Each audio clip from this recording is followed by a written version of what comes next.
샬롬 할렐루야. 요한일서 2장 24절 25절이요. 너희는 처음부터 들은 것을 너희 안에 거하게 하라. 처음부터 들은 것이 너희 안에 거하면 너희가 아들과 아버지 안에 거하리라. 그가 우리에게 약속하신 것은 이것이니 곧 영원한 생명이니라. 아멘. 3차 영혼용 11번째 육체의 일, 육신의 일을 버리는 방법입니다. 육을 벗고 영으로 들어가기 위해서는 먼저 안목의 정욕, 육신의 정욕, 이생의 자랑을 차단해야 합니다. 그 다음에는 육체의 일을 끊고 육신의 일도 하나하나 벗어나가야 하지요. 그런데 이렇게 육을 벗어나가는 과정이 사람의 능력만 가지고 되는 것은 아닙니다. 죄를 버리려는 자신의 노력은 물론 하나님의 은혜와 능력, 성령의 도우심이 있어야 하지요. 이 네 가지가 하나 되어 사람 안에 있는 육적인 요소들을 철저히 벗어낼 수가 있는 것입니다. 육체의 일, 육신의 일을 버리는 방법을 좀 더 구체적으로 설명합니다. 성경에 보면 무엇을 하라, 또 하지 말라, 버리라, 지키라 이런 하나님의 명령이 많이 있습니다. 사랑하라, 시기하지 말라, 간음을 버리라, 안식일을 지키라는 등 이런 명령들이 많이 나오지요. 여기서 하지 말라, 버리라 하신 말씀들을 하나하나 마음에 새기며 순종하면 이것이 곧 육을 버리는 것입니다. 그리고 하라, 지키라 하신 말씀들에 순종하면 마음의 영의 지식들, 곧 진리가 채워지지요. 농부가 잡초 무성한 밭에서 수확을 하려면 먼저 잡초를 뽑고 곡식을 심어야 하죠. 하지 말라, 버리라 하는 말씀들에 순종하면 이것은 마음밭에서 잡초를 뽑는 것과 같습니다. 그리고 하라, 지키라 하신 말씀들을 지키면 마음밭에 진리의 씨를 심는 것과 같지요.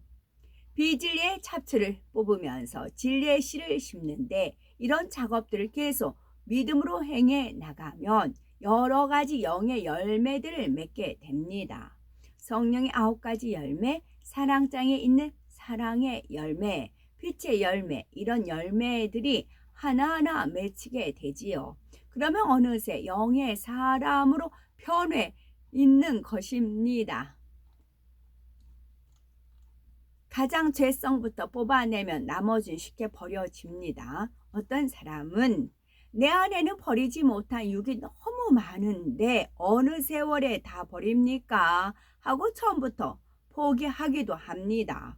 그러나 낙심하지 않아도 됩니다. 아무리 비진리가 많아도 그 중에서 가장 큰 것부터 목표 삼아 버리면 됩니다. 자신에게서 제일 크게 보이는 죄성을 붙잡고 집중적으로 공략하는 것입니다. 큰 나무를 뽑는다고 해도 뿌리를 하나하나 다 뽑아야 하는 것이 아니라 큰 뿌리만 뽑아내면 나머지 잔뿌리는 따라서 뽑혀 나오지요. 그런 것처럼 자기 안에 가장 큰 죄성을 버리고 나면은 나머지는 훨씬 쉽게 버릴 수가 있습니다. 제가 남의 집 일을 할 때 빨래를 하고 빨래를 거두면 이제 아기가 둘이고 하면 빨랫감이 엄청 많아요. 이만큼 쌓였어요, 거실에. 그럼 그걸 개기 시작을 하면은 작은 것부터 개기 시작하면 힘이 들어요. 근데 큰 거, 눈에 띄는 거 큰 거 있죠. 큰 거를 이제 먼저 개면 그 다음부터는 일이 수월해요. 자잘한 것에 힘을 다 쏟으면 막상 큰 거 갤 때는 지치거든요. 그런데 눈에 띈 거, 큰 것부터 개면은 나머지는 쉬워요. 또 뭐 양파를 까든 감자를 까든 무엇을 하든 간에 작은 것부터 사람이 손에 쥐기가 쉽거든요. 근데 그러지 말고 눈에 띄는 거, 가장 큰 거부터 감자를 까든 양파를 까든 무엇을 까든 큰 것부터 집어서 까면 나머지는 일이 수월하게 스무스하게 이렇게 되더라고요. 지금 이 말씀 읽는 중에 그런 장면이 떠올려 주셨습니다. 더불어 한 가지 더 말씀드릴게요. 어제 주신 은혜입니다. 우리가 7년 혼인 잔치를 합니다. 하나님은 앞으로 계속 나가고 계세요. 하나님 계속 앞으로 나가고 계시기 때문에 우리 부지런히 붙쫓아 가야 됩니다. 지체할 수가 없어요. 미리 물론 저한테 비전을 주셨지만 99년도에 주셨지만 그걸 실제적으로 이제 구체적으로 알려주시는 것입니다. 어제는 주님께서 그러세요. 주님의 12 제자 있어요. 가룟 유다 빼고 마띠아가 있잖아요. 그러면 혼례식 때 그 12 제자가 쭉 해가지고 특성을 부릅니다. 얼마나 멋있겠어요. 주님의 12 제자가 주님의 혼례식에, 그리고 이제 첫 이적이 가나안에서 혼인잔치에서 우리 포도주 된 그런 이제 이적을 베푸셨잖아요. 그때 제자들이 있었잖아요. 그때를 상기하는 것입니다. 주님께서 주님의 제자가 쭉 특송을 한다 생각을 해보아라. 그런 은혜를 주시는 겁니다.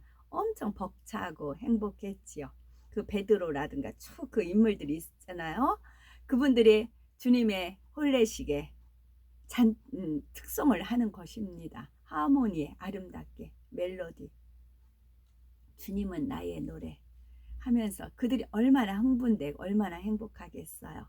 하나님께서는 미리 다 그렇게 준비하고 있지만 그런 비전을 뚜껑을 하나하나 열어서 저한테 알려주시는 겁니다. 저는 그 행복감에 또 행복해 하는 것이고요. 이어서 읽어드립니다. 예를 들어 자기 안에 제일 큰 죄성이 미움이라면 이것을 놓고 불같이 기도하고 금식하며 동시에 미움과 반대인 사랑을 이루어내면 됩니다. 전에는 미워했던 사람에게 이제는 반대로 사랑하는 행함을 보이면서 진리의 씨를 뿌리는 것입니다. 소원이라도 한 번 더 잡아주고 한 번 더 웃어주고 어찌하든 상대가 원하는 것을 살펴서 그가 요구하지 않아도 먼저 찾아 섬기는 것이지요. 이렇게 해서 미움이 버려지고 영적인 사랑이 임하면 다른 여러 가지 비질이들도 버려진 것을 발견하게 됩니다. 영적인 사랑이 임하면 시기하지 않으며 혈기 내지도 자기 유익을 구하지도 않습니다. 무례히 행하지도 판단 정죄하지도 않지요. 미움이라는 큰 뿌리를 뽑아내고 사랑이 임하니 이런 잔뿌리 같은 육의 요소들까지도 다 동시에 사라지더라는 사실입니다. 마음에서 육을 벗어버리면 몸도 영에 속한 육으로 변합니다. 육적인 것들, 그 비질의 요소들을 다 벗고 나면 사람의 몸도 육에 속한 육이 아니라 영에 속한 육으로 변합니다. 툭하면 이런저런 병에 걸리고 배고픔과 피곤함에 못 이기는 그런 연약한 몸이 아니라 건강한 몸으로 변하게 되지요. 성령 받기 전 베드로는 졸음 하나를 이기지 못했습니다. 예수님께서 십자가에 달리시기 전날 밤 십자가 고난을 감당하기 위해 기도하시면서 함께 깨어 있을 것을 당부하셨는데 졸음에 빠지고 만 것입니다. 예수님께서는 베드로에게 너희가 나와 함께 1시 동안도 이렇게 깨어 있을 수 없더냐? 시험에 들지 않게 깨어 있어 기도하라. 마음에는 원이로되 육신이 약하도다 하시지요.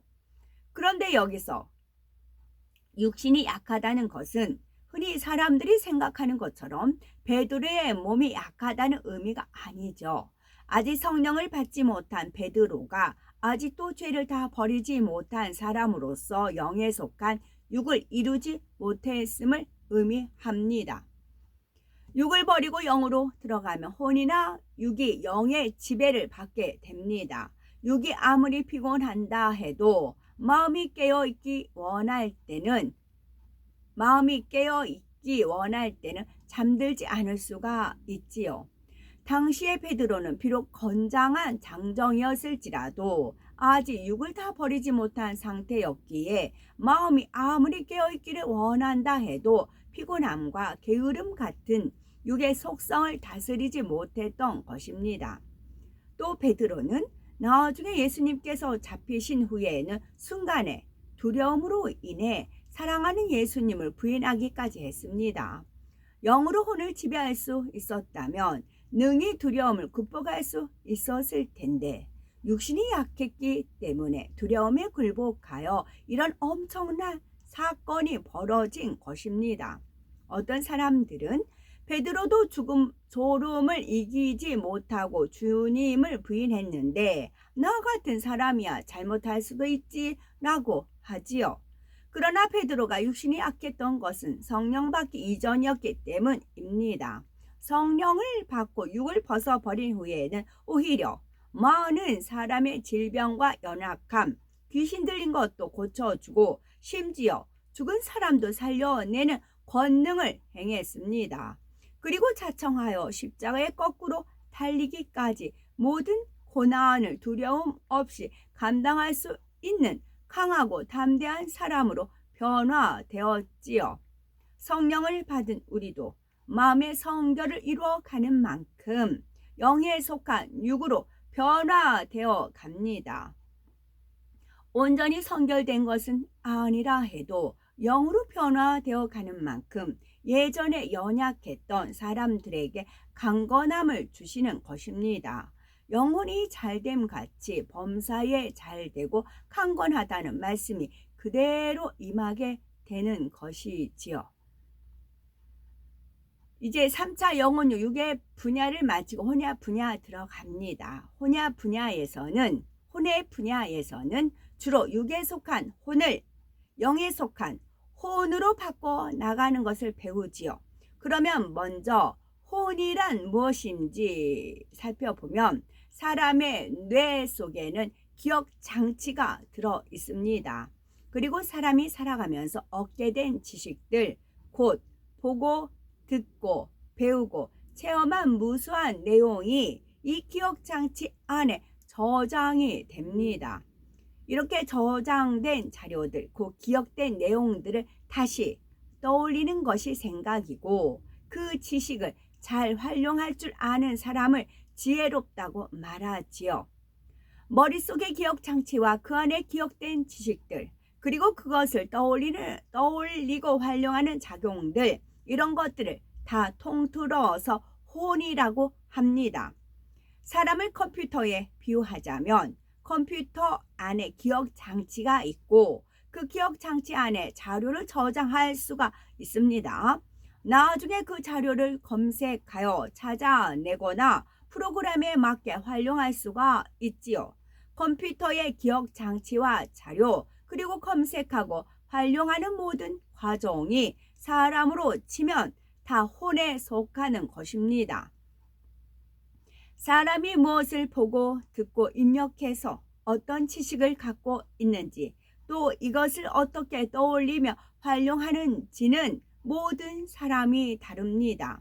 태어나서 자라온 환경이 다르고 그 안에서 보고 듣고 배운 것이 각각 다르지요. 그래서 똑같은 상황에 처했을 때에 사람마다 생각하고 대응하는 방식이 서로 다르며 혼의 작용이 다 다르게 일어나는 것입니다. 이런 혼의 작용을 크게 두 가지로 나누면 육에 속한 혼의 작용을 하는 경우가 있고 영에 속한 혼의 작용을 하는 경우가 있습니다. 다시 말하면 육신의 생각을 하는 경우와 영의 생각을 하는 경우이지요. 그러면 육신의 생각은 무엇이고 영의 생각은 무엇일까요? 사람들이 입력된 지식을 떠올리고 활용하는 것이 생각입니다. 이때 진리의 지식이 활용되느냐, 비진리의 지식이 활용되느냐에 따라 달라집니다. 하나님의 말씀인 진리의 지식이 활용될 때는 영의 생각을 하는 것이며 비진리의 지식이 활용될 때는 육신의 생각을 하게 되는 것입니다. 그런데 이때 진리를 많이 안다고 해서 영의 생각을 할 수 있는 것이 아닙니다. 영의 지식이 마음에 임한 만큼 곧 육을 버리고 영의 마음을 이룬 만큼 영의 생각을 하게 되지요. 마음 안에 비진리가 마음 안에 진리가 떠오르고 활용이 되어 영의 생각을 할 수가 있는 것입니다. 만일 많은 사람이 보는 앞에서 어떤 사람이 우리에게 심히 모욕을 주었다고 합시다. 전혀 상관이 없는 애매한 일로 욕하고 위협하는 것입니다. 이때 진리의 지식이 마음에 임한 사람은 먼저 영의 생각이 떠오릅니다. 이 사람의 마음을 불편하게 하지 않아야지, 감정을 풀어야지 하게 되지요. 오른뺨을 때리며 왼뺨도 내어줄 수 있는 마음이고, 자신이 죽어서라도 상대와 화평하기를 원하기 때문에 혈기가 나지 않고 같이 맞서 싸우지도 않습니다. 그러나 육신의 생각을 동원하는 사람들은 당장 마음의 혈기가 요동하게 됩니다. 언성을 높여 변론하게 되고 상대를 공격함으로 싸움이 벌어지지요. 영의 마음을 이룬 만큼 생각도 영의 생각을 할 수가 있는데, 이 말은 역으로 말하면 육신의 생각을 깨트려야만 영으로 들어갈 수가 있고 하나님께 축복받을 수 있다는 사실입니다. 로마서 8장 7절에 육신의 생각은 하나님과 원수가 되나니 이는 하나님의 법에 굴복지 아니할 뿐 아니라 할 수도 없음이라 했습니다. 하나님과 원수가 된다고까지 하시는데, 이런 육신의 생각을 하면서 영으로 들어간다거나 축복을 받을 수는 없는 것이지요. 그런데 사람들은 육신의 생각이 무엇인지 조차 구체적으로 알지 못하는 경우가 많습니다. 자신의 잘못된 지식과 틀, 이론 등을 동원하여 육신의 생각에 젖어 살면서도 육신의 생각을 하고 있는 것을 깨닫지도 못하는 것입니다. 육신의 생각에는 어떤 것이 있는지 살펴볼 것입니다. 육신의 생각을 버리고 영에 속한 혼의 작용을 하게 되면 성령의 음성을 밝히 들을 수가 있습니다. 성령은 천지전능하신 하나님의 마음을 통달하시며 하나님의 뜻을 우리에게 밝히 알려주시지요. 성령께서 알려주시는 것을 잘 듣고 순종해 나가면 하나님께서 예비하신 축복의 길로 행하여 만사 형통의 복을 누리게 되는 것입니다. 이런 축복을 받기 위해서는 먼저는 하라, 하지 말라, 버리라, 지키라 하신 말씀에 온전히 순종하여 부지런히 영의 지식을 마음에 채우고 혼의 작용도 진리로만 해 나가야 하지요. 영의 생각 가운데 성령의 음성과 주관을 밝히 받아서 범사의 형통한 길로 인도하시는 하나님의 축복 가운데 거하는 우리가 되어야 되겠죠. 아멘.